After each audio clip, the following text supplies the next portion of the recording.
Bible, American King James Version. Genesis chapter 1 to 3. In the beginning God created the heaven and the earth. And the earth was without form and void. And darkness was on the face of the deep. And the Spirit of God moved on the face of the waters. And God said, "Let there be light," and there was light. And God saw the light that it was good. And God divided the light from the darkness. And God called the light day, and the darkness he called night. And the evening and the morning were the first day. And God said, "Let there be a firmament in the middle of the waters, and let it divide the waters from the waters." And God made the firmament, and divided the waters which were under the firmament from the waters which were above the firmament, and it was so. And God called the firmament heaven. And the evening and the morning were the second day. And God said, "Let the waters under the heaven be gathered together to one place, and let the dry land appear," and it was so. And God called the dry land earth, and the gathering together of the waters called he seas. And God saw that it was good. And God said, "Let the earth bring forth grass, the herb yielding seed, and the fruit tree yielding fruit after his kind, whose seed is in itself on the earth," and it was so. And the earth brought forth grass, and herb yielding seed after his kind, and the tree yielding fruit, whose seed was in itself after his kind, and God saw that it was good. And the evening and the morning were the third day. And God said, "Let there be lights in the firmament of the heaven to divide the day from the night. And let them be for signs, and for seasons, and for days, and years. And let them be for lights in the firmament of the heaven to give light on the earth," and it was so. And God made two great lights, the greater light to rule the day, and the lesser light to rule the night. He made the stars also. And God set them in the firmament of the heaven to give light on the earth, and to rule over the day and over the night, and to divide the light from the darkness. And God saw that it was good. And the evening and the morning were the fourth day. And God said, "Let the waters bring forth abundantly the moving creature that has life, and fowl that may fly above the earth in the open firmament of heaven." And God created great whales, and every living creature that moves, which the waters brought forth abundantly after their kind, and every winged fowl after his kind. And God saw that it was good. And God blessed them, saying, "Be fruitful, and multiply, and fill the waters in the seas, and let fowl multiply in the earth." And the evening and the morning were the fifth day. And God said, "Let the earth bring forth the living creature after his kind, cattle, and creeping thing, and beast of the earth after his kind," and it was so. And God made the beast of the earth after his kind, and cattle after their kind, and everything that creeps on the earth after his kind. And God saw that it was good. And God said, "Let us make man in our image, after our likeness, and let them have dominion over the fish of the sea, and over the fowl of the air, and over the cattle, and over all the earth, and over every creeping thing that creeps on the earth." So God created man in his own image. In the image of God created he him. Male and female created he them. And God blessed them. And God said to them, "Be fruitful, and multiply, and replenish the earth, and subdue it, and have dominion over the fish of the sea, and over the fowl of the air, and over every living thing that moves on the earth." And God said, "Behold, I have given you every herb-bearing seed, which is on the face of all the earth, and every tree, in the which is the fruit of a tree yielding seed, To you it shall be for meat, and to every beast of the earth, and to every fowl of the air, and to everything that creeps on the earth, wherein there is life. I have given every green herb for meat." And it was so. And God saw everything that he had made, and, behold, it was very good. And the evening and the morning were the sixth day. Thus the heavens and the earth were finished, and all the host of them. And on the seventh day God ended his work which he had made. And he rested on the seventh day from all his work which he had made. And God blessed the seventh day and sanctified it, because that in it he had rested from all his work which God created and made.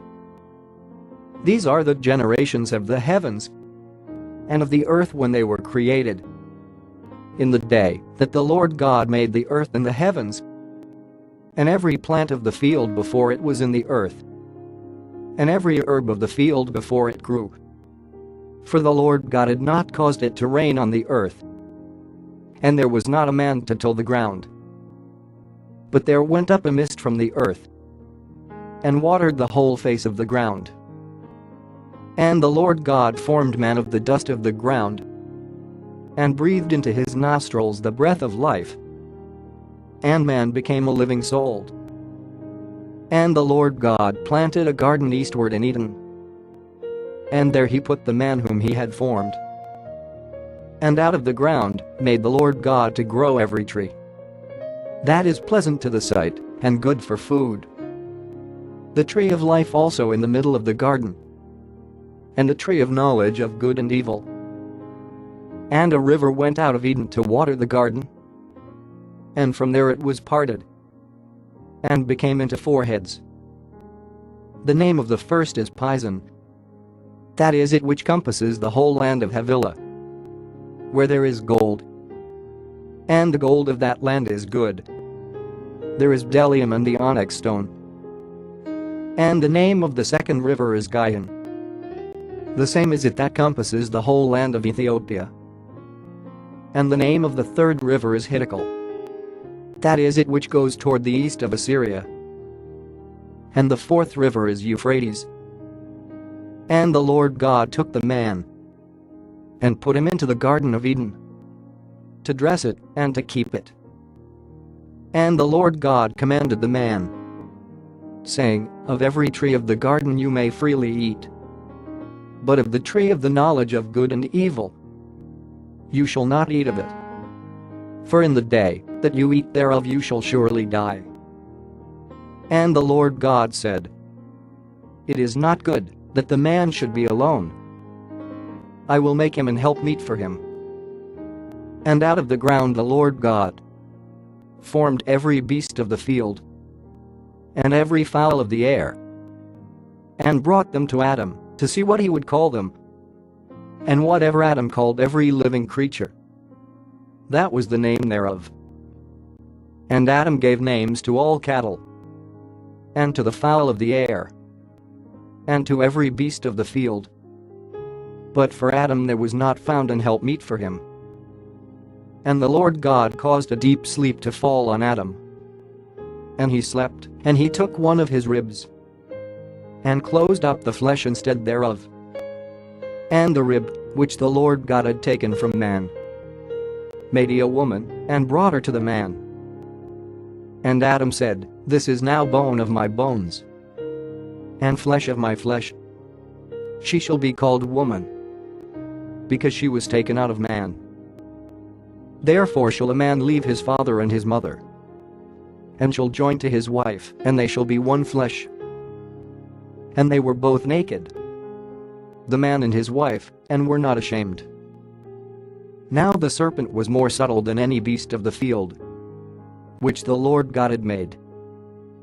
And he said to the woman, "Yes, has God said, you shall not eat of every tree of the garden?" And the woman said to the serpent, "We may eat of the fruit of the trees of the garden, but of the fruit of the tree which is in the middle of the garden, God has said, you shall not eat of it, neither shall you touch it, lest you die." And the serpent said to the woman, "You shall not surely die. For God does know that in the day you eat thereof, then your eyes shall be opened, and you shall be as gods, knowing good and evil." And when the woman saw that the tree was good for food, and that it was pleasant to the eyes, and a tree to be desired to make one wise, she took of the fruit thereof, and did eat, and gave also to her husband with her, and he did eat. And the eyes of them both were opened, and they knew that they were naked. And they sewed fig leaves together, and made themselves aprons. And they heard the voice of the Lord God walking in the garden in the cool of the day. And Adam and his wife hid themselves from the presence of the Lord God among the trees of the garden. And the Lord God called to Adam and said to him, "Where are you?" And he said, "I heard your voice in the garden, and I was afraid, because I was naked, and I hid myself." And he said, "Who told you that you were naked? Have you eaten of the tree whereof I commanded you that you should not eat?"